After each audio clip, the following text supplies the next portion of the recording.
തോന്നുന്നത് ഒരു രാജ്യം ഇങ്ങനെ ലോകത്തെ വിവിധ രാജ്യങ്ങളെ ഭയപ്പെടുത്തി അവരെ അവിടെയെല്ലാം ഇടപെട്ട് അവിടെയെല്ലാം അവരുടെ പാവ സർക്കാരുകളെ വെക്കുന്ന ഒരു നയത്തിലേക്ക് പോകുന്നു. ഇതിനെയൊന്നും തടയാൻ ഐക്യരാഷ്ട്രസഭയ്ക്കോ അല്ലെങ്കിൽ മറ്റ് ലോകത്തെ പ്രധാനപ്പെട്ട രാജ്യങ്ങൾക്കോ കഴിയുന്നില്ല. എന്തിന് ഇന്ത്യയോട് പോലും പറയുന്നു, ഇപ്പോൾ ഞങ്ങൾ ഒരു മാസത്തേക്ക് ഇളവ് തരാം, നിങ്ങൾക്ക് റഷ്യയിൽ നിന്ന് നിങ്ങൾ അവിടുത്തെ റഷ്യൻ ടാങ്കറിൽ കടലിൽ കിടക്കുന്ന ടാങ്കറിൽ നിന്ന് എണ്ണ വാങ്ങിച്ചോളൂ എന്നൊക്കെ. ഇന്ത്യ എവിടെ നിന്ന് വാങ്ങിക്കണമെന്നടക്കം ഡിക്റ്റേറ്റ് ചെയ്യുന്ന തരത്തിലേക്ക് അമേരിക്ക മാറുന്നു.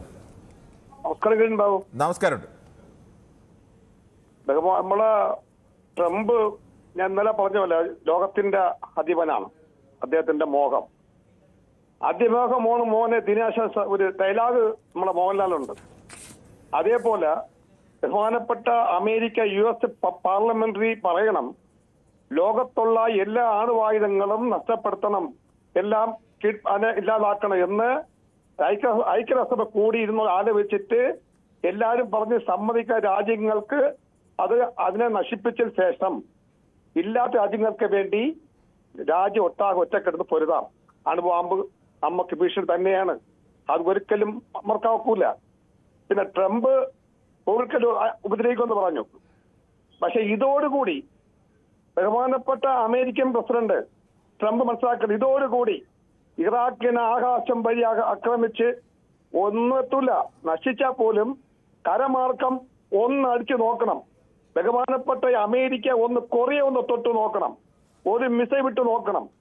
ഈ പാവപ്പെട്ട ഈ സാമ്പത്തികമുള്ള രാജ്യങ്ങളിൽ കയറി ഈ അമേരിക്കയുടെ നുഴഞ്ഞുകയറ്റം നിർത്തിയില്ല എങ്കിൽ അമേരിക്ക ഇനി ഒരു 10 വർഷം കഴിയുമ്പോൾ ലോകരാഷ്ട്രങ്ങൾ ദാരിദ്ര്യമായി ഒരു ആഹാരത്തിന് വേണ്ടി വെള്ളത്തിന് വേണ്ടി അലയും. പണവും പ്രതാപവും സമ്പത്തിയും കാണും, പക്ഷെ അവര് ഒരു ആഹാരത്തിനോ വെള്ളത്തിനോ ശുദ്ധമായ വെള്ളം കിട്ടൂല.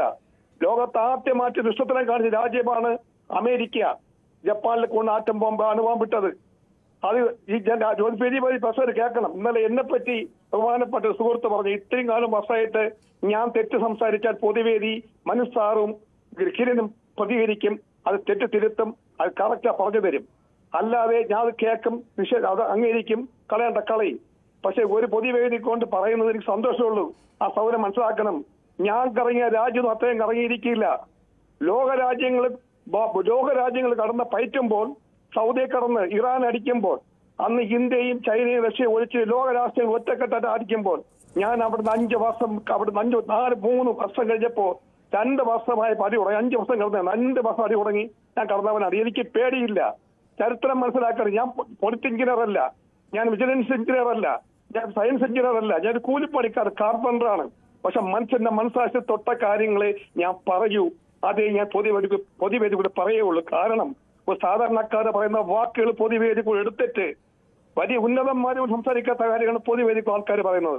അത് നല്ല കാര്യങ്ങൾ എടുത്ത് നിങ്ങൾ സംഭാഷണം ചെയ്യുന്നുണ്ട്. അത് ആദ്യം ഇവരെ മനസ്സിലാക്കണം.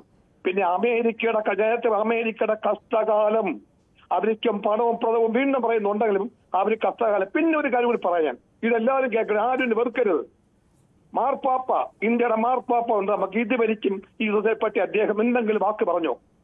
അമേരിക്കയുടെ മാർപ്പാപ്പയാണ് അത്. ഇദ്ദേഹത്തെ ട്രംപിന്റെ വിലയാണത്. ട്രംപ് വെച്ച മാർപ്പാപ്പയാണ്. ജനങ്ങൾക്ക് വേണ്ടി വെച്ച മാർപ്പാപ്പയായിരുന്നെങ്കിൽ ഈ ഇസ്രായേൽ കാണിക്കുന്ന പോലിനും എല്ലാത്തിനും കൂട്ടിന്ന് ഈ മാർപ്പാപ്പ ഒരു നല്ല വാക്ക് പാവങ്ങൾക്ക് സന്ദേശം കൊടുത്തിട്ടുണ്ടോ? ഐക്യരാഷ്ട്രസഭ പറഞ്ഞിട്ടുണ്ടോ? ഒരു രാജ്യം മിണ്ടിയിട്ടുണ്ടോ? കാരണം ഉദ്ദേശം എന്താണ്? 60 രാജ്യങ്ങളെ കൊന്നൊടുക്കി, സമ്പന്നമായ രാജ്യങ്ങളെ കൊന്നൊടുക്കിയിട്ട് യുവമാർക്ക് അവിടെ കൈകാറാന്നോ? നടക്കില്ല. അമേരിക്ക ഇതോടെ നിർത്തിയില്ല എങ്കിൽ പ്രപഞ്ച ശക്തിയിലും ശക്തിയുണ്ട്. ആ ശക്തി അമേരിക്ക കൊടുത്ത എല്ലാം ഊരി പറ്റും.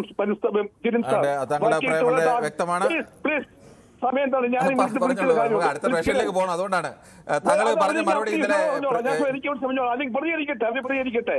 ഇതോടെ നിർത്താൻ വേണ്ടി രാജ്യങ്ങളെല്ലാം ഒറ്റക്കെട്ടായി കൊണ്ട് അമേരിക്ക പ്രതികരിക്കും. നിർത്തണം. അമേരിക്ക താങ്കൾ പറഞ്ഞത് തെറ്റാണെന്ന് പറഞ്ഞത് ന്യൂയോർക്കിൽ നിന്ന് പ്രദീപായിരുന്നു. പക്ഷേ പ്രദീപ് പറഞ്ഞതായിരുന്നു വസ്തുതാപരമായി പിഴവ് ഉണ്ടായിരുന്നത്. അദ്ദേഹത്തോട് ഒരു വിഷയത്തെക്കുറിച്ച് ചോദിക്കുമ്പോൾ അദ്ദേഹം അടുത്ത വിഷയത്തെക്കുറിച്ച് പറയും. അദ്ദേഹം അമേരിക്ക കണ്ടിട്ടുള്ളത് കൊണ്ട്, അവിടെ ജീവിക്കുന്നതുകൊണ്ട് ആയിരിക്കും ചിലപ്പോൾ അദ്ദേഹം അങ്ങനെ പറയുന്നത്. പക്ഷേ വസ്തുതാപരമായ അല്ലാത്ത കാര്യങ്ങൾ പറയേണ്ടതില്ല. നമുക്ക് മറ്റൊരു പ്രേക്ഷകരിലേക്ക് കൂടി പോകേണ്ടതുണ്ട്.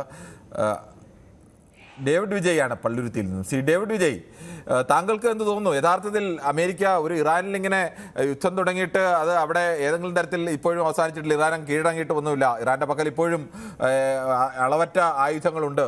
അത് എത്രത്തോളം ഇനി അവരെങ്ങനെ ഉപയോഗിക്കുമെന്നൊക്കെ കണ്ടറിയേണ്ട ഒന്നാണ്. അവർക്ക് ഇനി ഉപയോഗിക്കാൻ കഴിയുമോ അതെല്ലാം കണ്ടറിയേണ്ട ഒന്നാണ്. പക്ഷേ അപ്പോൾ തന്നെ അവർ വീണ്ടും പറയുകയാണ് അമേരിക്ക ഞങ്ങൾ ഇനി ക്യൂബയാണ് ലക്ഷ്യമിടുന്നതെന്ന്. താങ്കൾ പറഞ്ഞോളൂ ഡേവിഡ് വിജയ്, പറഞ്ഞോളൂ താങ്കൾ. അല്ല, ഈ ക്യൂബയായിട്ട് എപ്പോഴാണ് ഇങ്ങനെ ഒരു പ്രസ്താവന? ഞാൻ കേട്ടില്ല. ഇന്നത്തെ പേപ്പറിലൊന്നും കണ്ടില്ല, ന്യൂസിലും കേട്ടില്ല.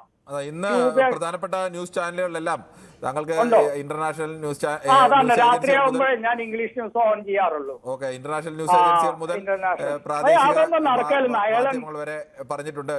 അവിടെ ഒരു ഈ ഫുട്ബോൾ ക്ലബിന്റെ ആഘോഷത്തിനിടയിലാണ് ട്രംപ് പറഞ്ഞത് എന്റെ ജോലി ഒന്ന് പൂർത്തിയാക്കിക്കോട്ടെ, ക്യൂബയിൽ ഭരണമാറ്റത്തിനുള്ള പദ്ധതി എന്റെ പക്കലുണ്ട്. അദ്ദേഹം ഓരോന്നും പറയാം, ഒന്നും നടക്കില്ല. അവിടുത്തെ കോൺഗ്രസ് ഒക്കെ അപ്രൂവ് ചെയ്യണം. ഇപ്പൊ തന്നെ കണ്ടില്ല, എക്സസ് ഡ്യൂട്ടി ചുമത്തിയില്ല പല രാജ്യങ്ങൾക്കും. എന്നാൽ സുപ്രീം കോടതി വിധി വന്നിട്ടുണ്ട്. എത്രയോ $1 മില്യൺ, ഇന്ത്യ കണക്കിൽ അത് വായിക്കാൻ തന്നെ പറ്റുന്നില്ല, എത്ര $0 അത് മുഴുവൻ അവിടെ പിടിച്ച ട്രേഡേഴ്സിന് തിരിച്ചു കൊടുക്കാനായിട്ട്. അദ്ദേഹം പറയുന്നൊന്നും നടക്കില്ല. പിന്നെ ഞാൻ വിദേശ രാജ്യങ്ങളൊന്നും കണ്ടിട്ടില്ല, ഞാൻ ഇന്ത്യ വിട്ട് എവിടെയും പോയിട്ടില്ല. പക്ഷെ ഞാൻ കേട്ടൊരു വിവരം എന്താ വെച്ചാൽ അമേരിക്ക ഇത്രയും അഡ്വാൻസ്ഡാണെന്നൊന്നും പറഞ്ഞിട്ട് കാര്യമില്ല. അവർ ഈ ജ്യോതിഷമൊക്കെ ഇല്ല, അതിൽ ഭയങ്കര വിശ്വസിക്കുന്നവരാന്ന് പറഞ്ഞു കേട്ടിട്ടുണ്ട്. ഞാൻ പലയിടത്ത് വായിച്ചതാണ്. റെഡ് ഇന്ത്യൻസ് എന്ന് പറഞ്ഞിട്ട് അമേരിക്കയിൽ ഒരു ആദിവാസികളുണ്ട് അത്ര. അവരിപ്പോഴും ഈ ബൂമറാങ് എന്ന് പറഞ്ഞിട്ട് സാധനമുണ്ട്, അത് കൊണ്ടുവന്നിട്ട് ഈ സിറ്റികളുടെ നടുക്കൊക്കെ വിൽക്കുന്ന കാണാം. അത് വീട്ടിൽ മേടിച്ചു വെച്ചാൽ നമുക്ക് കഷ്ടകാലം വരില്ല. അത് അവിടെ ഉണ്ട് അങ്ങനത്തെ ആൾക്കാർ. ചൈനീസ് വാസ്തു എന്നൊക്കെ പറഞ്ഞ് വീട്ടിൽ മേടിച്ചു വെക്കുന്ന ഒരു വാസ്തു. അപ്പൊ ഇവരോട് ആരോ പറഞ്ഞിട്ടുണ്ട്, ഐ വെച്ച് തുടങ്ങുന്ന ഒരു രാജ്യം മൂലം നിങ്ങൾക്ക് നാശം ഉണ്ടാവും, അല്ലെങ്കിൽ അവരെ കയറി ആദ്യം അടിച്ചോളണം. അപ്പൊ നോക്കിയപ്പോ അത് ഇന്ത്യയല്ല, പിന്നെ ആരാണ്? Iran, Iraq. ഇപ്പൊ ഇതും ഐ വെച്ചിട്ട് അവസാനിക്കുന്നതാണെങ്കിൽ ഇറാനും ഇറാഖ് അതല്ല, അത് പക്ഷേ ഒരു അറ്റാക്ക് അല്ല, അത് അങ്ങനെ തൂക്കിയെടുത്തല്ലേ. പക്ഷെ അടുത്ത ടാർഗറ്റ് ചിലപ്പോ ക്യൂബ ആയിരിക്കില്ല. ഈ ഐ വെച്ചിട്ട് തുടങ്ങുന്ന ഇന്ത്യ എടുക്കാൻ കഴിയുമായിരുന്നെങ്കിൽ അവർ ഇവിടെ നിന്ന് ഖമനയെ തൂക്കിയെടുക്കാൻ ശ്രമിച്ചേനെ. അതിനുള്ള അല്ല, ഐ വെച്ചിട്ട് അവസാനിക്കുന്ന അടുത്ത ഇന്ത്യ ആണല്ലോ. ഇന്ത്യ ഇപ്പോ ലോക മഹാശക്തിയായിട്ട് വളർന്നുകൊണ്ടിരിക്കുകയല്ല, 5ാമത്തെ രാഷ്ട്രമൊക്കെ ആയിട്ട്. അപ്പൊ ക്യൂബയെ ലക്ഷ്യം വെക്കുന്നൊന്നും ശരിയല്ല. ചിലപ്പോ ഇന്ത്യ ആയിരിക്കും. ഈ ജ്യോതിഷം പറഞ്ഞ കേട്ടിട്ട് ഇദ്ദേഹമാണെങ്കിൽ ഒരു പ്രായത്തിൻ്റെതായ അസ്വസ്ഥതകളൊക്കെ ഉണ്ട്. അപ്പൊ ഈ ജ്യോതിഷം വിളിച്ചിട്ട് പറയാം ഇനി അടുത്ത പാറ ഇങ്ങോട്ട് വെച്ചോ എന്ന് പറഞ്ഞല്ല. കൂടുതൽ വാർത്തകൾക്ക് News 18 Keralam YouTube channel subscribe ചെയ്യുക.